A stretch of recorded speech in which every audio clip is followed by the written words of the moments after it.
সরকারি দলের শাসক দলের এমপিরা যদি মাঝে মাঝে এসে ওখানে একটু চাটা খায়, তাইলে তারা বাস্তব রাজনীতি শিখতে পারবে। তারা যে অন্যায়গুলো করে, ধরেন তাদের আতাত আওয়ামী লীগের সাথে, ওইটা উল্টো কথার মাধ্যমে আমাদের গালি দিয়ে দেওয়ার চেষ্টা করে।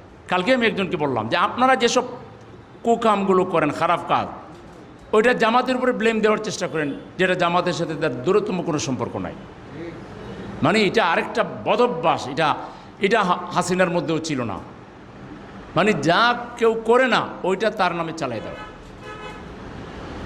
চাঁদাবাজি কিংবা ফেসিবাদের সাথে আপনার উঠা বসা, সুসম্পর্ক, ফেসিবাদকে লালন করা, এগুলো ক্ষমতাসীনদের চরিত্র, বিশেষ করে বর্তমান যে ক্ষমতাসীনরা আছেন তাদের।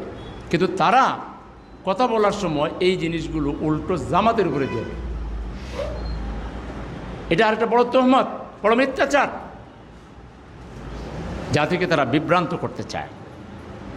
কখনো বলেছে রাজাকার, কখনো বলেছে গুপ্ত, কখনো বলেছে রক্ষাটা, কখনো বলে এইটা সেইটা।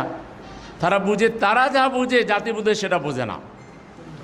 জাতি যে তো বোকা না, জাতি যে এখন অনেক চালাক। আমাদের রিক্সা ড্রাইভার ভাইরা এখন যা রাজনীতি বুঝে, আমাদের পানের দোকানে, চায়ের আড্ডায়, ওই যে টং দোকানে বসে যে চা খায়, ওখানে যে রাজনীতি আলোচনা হয়, সরকারি দলের শাসক দলের এমপিরা যদি মাঝে মাঝে এসে ওখানে একটু চাটা খায়, তাইলে তারা বাস্তব রাজনীতি শিখতে পারবে।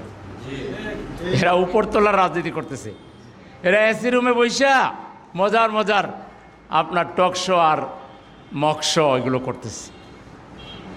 আসল পরিস্থিতি বোঝার জন্য রাস্তায় আসতে হবে।